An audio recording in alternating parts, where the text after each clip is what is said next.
On April 14, 1945, as part of Operation Craftsman, the 2nd Platoon of I Company under Lieutenant Bob Dole's command is ordered to take Hill 913. As Dole and his men advanced up the hill, hidden German machine gun and mortar positions rained down heavy fire. Casualties were heavy. Of the several hundred men to go up Hill 913, only a few dozen made it to the top. He got shot up badly in Italy. And the reason he got shot up is his radio operator was wounded, and he went after him and put him on his shoulder and carried him back. After lying wounded in a foxhole for almost 9 hours, Dole was rescued by medics and brought with the other wounded by litter to the 15th Evacuation Hospital and then sent home. Lieutenant Bob Dole was completely paralyzed. He spent 39 months in hospitals. His brother Kenny brought him home to Russell on the train. It was devastating, no doubt about it. And when I saw Bob last, he was 180-some pounds and a tremendous athlete and very active and very much involved. And then when I first saw him laying in that bed at 110 pounds, it was pretty hard to take. Bob Dole refused to give up. With unfailing determination, he learned to walk again. And a pioneering doctor who offered to donate his services extended hope of further recovery if young Dole could only travel to the hospital in Chicago.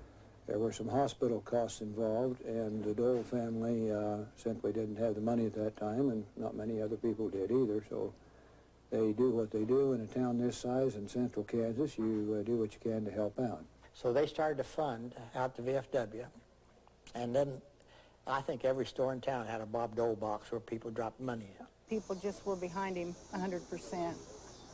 He and Bob worked out right back there on some therapy equipment that he kind of worked out himself to work on his arm. It was a tremendous hard thing for him to do because it was painful, and he never complained. Back to your question about complaining, I never heard him complain. The days aren't long enough is all. I think that's the only thing he ever complained about. His health restored, Bob Dole completed his education at the University of Arizona and Washburn University Law School. In 1960, with the support of his family, Bob Dole was elected to Congress.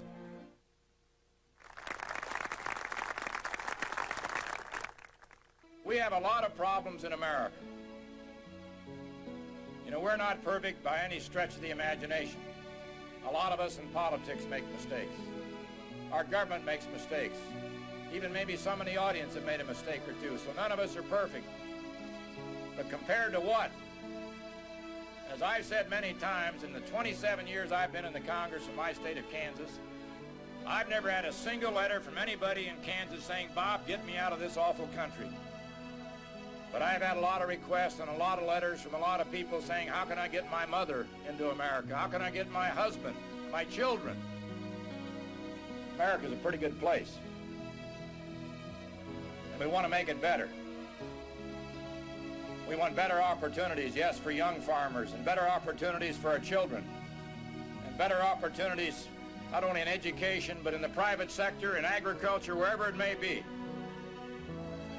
And that's what's so exciting about 1989, 1990, and beyond.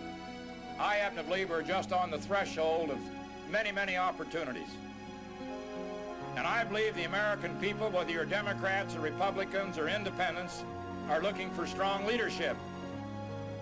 Someone who can take charge, somebody who understands government, somebody who's worked with the Congress, Democrats and Republicans, and someone who's had the experience and the competence, and I would say as a Republican, I believe I understand the needs and the desires of those who might be disabled. I believe I understand the desires of some who only want enough to eat or a place to sleep. And I certainly believe I understand the hopes of many in agriculture who just want to make a living for their families, send their children to school, pay their bills, buy machinery, whatever it is. And I think we have an obligation to all those people. And I'm an optimist. If I weren't an optimist, I wouldn't be standing here today. I think I've been tested. I think I understand. I can't solve every problem. The government can't guarantee success.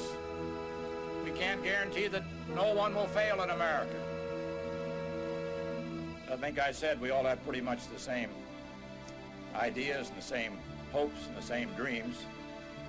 And we have more opportunities here than anybody I know of. So I want to be a part of it.